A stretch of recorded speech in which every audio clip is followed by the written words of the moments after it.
সম্মানিত দর্শক এবং শ্রোতাবৃন্দ তথা উপাসক উপাসিকাবৃন্দ, শুরুতেই আপনাদের সকলের মঙ্গল কামনায় মৈত্রীপূর্ণ চিত্তে পুণ্যদান করছি। আজকের ভিডিও মূলত যে বিষয়ের উপর করেছি তা হলো পঞ্চশীল প্রার্থনা। আমাদের গৃহীত সমাজের নিত্য পালনীয় বুদ্ধের যে পঞ্চনীতি,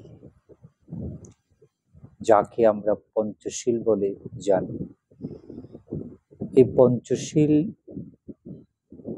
প্রার্থনা পালিতে আপনি কিভাবে করছেন? আপনি কি বইয়ে যেমন আছে ঠিক তেমনটাই বলছেন? যদি সেভাবে বলে থাকেন তাহলে আপনাকে একটু সংশোধনী আনতে হবে। ওই যে আমি বারে বারে বলি প্রতি ভিডিওতে, বইয়ে যেটা মূল পালি আছে সেটা অবিকল সেভাবে উচ্চারণ করা বিধিসম্মত নয়, এটা শুদ্ধ নয়। যে ব্যাকরণ আছে সে ব্যাকরণ মেনে আপনি যদি সেটা প্রার্থনা করেন তাহলে পরিপূর্ণ শুদ্ধ হয়, এবং শুদ্ধ উচ্চারণে, শুদ্ধ প্রার্থনায়, শুদ্ধ অনুশীলনে অনেক বেশি পূর্ণ হয়, তাতে কোনো সন্দেহ নেই। তাহলে আজকে আমরা আসুন শুদ্ধভাবে পঞ্চশীলা কিভাবে প্রার্থনা করতে হবে আমরা সেটা একটু জেনে নিই। প্রথমে বইয়ে যেমন আছে হুবহু আমি সেটা পাঠ করছি, যারা অনেকে সেভাবে পাঠ করে সেটা আপনাদের একবার শোনাচ্ছি। ওকাসা আহাং অহং ভন্তে তিসরণেন সহ পঞ্চশীলং ধম্মং ইয়াছামি অনুগহং কত্বা শিলং ধেত মে ভন্তে। আমি তো অনেকবার শুনেছি অনেক জায়গাতে ঠিক এভাবেই উচ্চারণ করা হয়, অনেকে এভাবেই করেন। আমি তাদের দোষারোপ করি না, বিন্দু বিসর্গ আমি দোষারোপ করি না।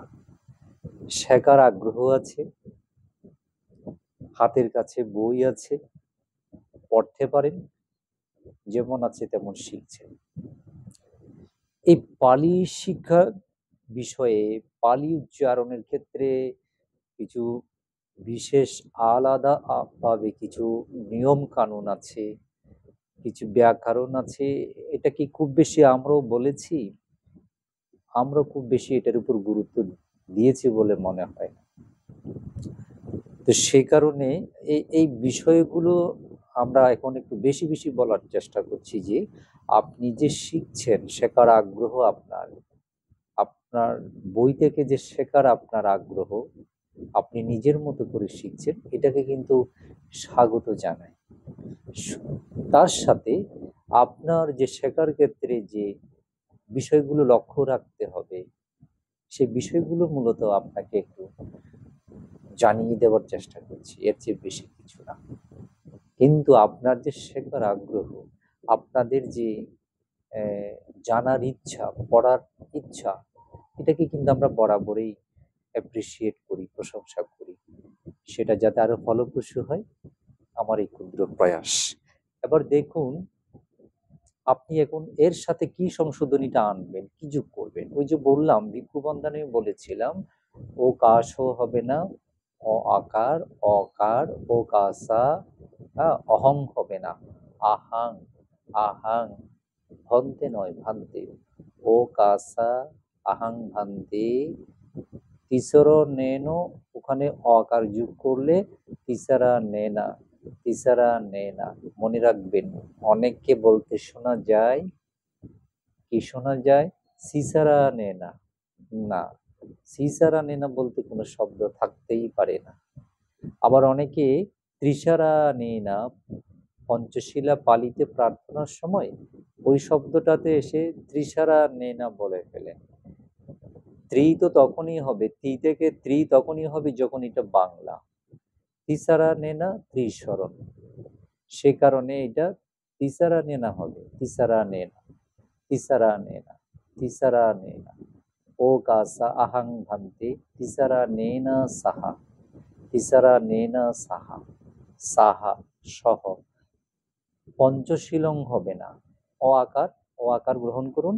পঞ্চশীলং, পঞ্চশীলং, পঞ্চশীলং।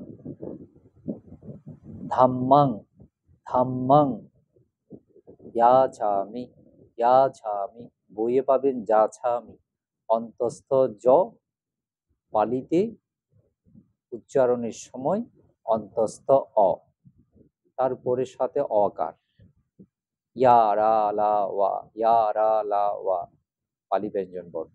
সেক্ষেত্রে এটা যাছামি হবার কোনো সুযোগ নেই। ইয়াছামি, প্রার্থনা করছি, যাচনা করছি। ইয়াছামি।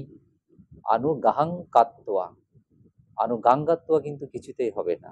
আনুগাহাং কাত্তোয়া, আনুগাহাং কাত্তোয়া, অনুগ্রহ করে, অনুগ্রহ পূর্বক। হ্যাঁ, হ্যাঁ। আনুগাহাং কাত্তোয়া, আনুগাহাং কাত্তোয়া। শিলং দেতা, রস্য ইকার, দীর্ঘ ইকার। হ্যাঁ, রস্য ইকার, দীর্ঘ ইকার, রস্যই দীর্ঘই, স্বরবর্ণ। ই ই, ই ই, হ্যাঁ, রস্যই দীর্ঘই। শিলং বানানে কিন্তু দীর্ঘ, দীর্ঘ ইকার। চাইলে আপনি সেটা বজায় রেখে বলতে পারেন। শিলং দেথা মে ভান্তে। পুরোটা আমি বলছি একবার। ও কাসা আহাং ভান্তে তিসারা নেনা সাহা, পাঞ্চাশীলাং ধাম্মাং ইয়াছামি, আনুগাহাং কাত্তোয়া শিলাং দেতা মে ভান্তে। দ্বিতীয়ম্পি তৃতীয়ম্পি অনুরূপভাবে আপনি বলতে পারেন। তাহলে নিশ্চয়ই আপনাদেরকে আমি তো পরিষ্কার করতে পেরেছি যে আপনি যেটা বই থেকে হুবহু ভুল শিখে বসে আছেন, সাথে একটু এই ভিডিওটা শুনে একটু আপনি সংশোধন করে নিলে তাহলে আপনারটা পরিপূর্ণ শুদ্ধ। আমি শেষান্ত আরেকবার বলে শেষ করছি। ও কাসা আহাং ভান্তে তিসারা নেনা সাহা, পাঞ্চাশীলাং ধাম্মাং ইয়াছামি, আনুগাহাং কাত্তোয়া শিলাং দেতা মে ভান্তে। দ্বিতীয়ম্পি তৃতীয়ম্পি অনুরূপভাবে হবে। আশা করছি আপনারা এই পঞ্চশীলা প্রার্থনাটা শুদ্ধভাবে কিভাবে হবে, কিভাবে পাঠ করতে হয়, প্রার্থনা করতে হয়, আপনারা বুঝতে পেরেছেন। আশা করছি আপনারা আপনাদের প্রাত্যহিক জীবনে এটার প্রয়োগ করবেন, সেই প্রত্যাশায় আজকের মতো এখানে শেষ করছি। সকলে ভালো থাকবেন, সুখে থাকবেন। সাব্বে সত্তা সুখিতা হন্তু, জগতের সকল প্রাণী সুখী হোক।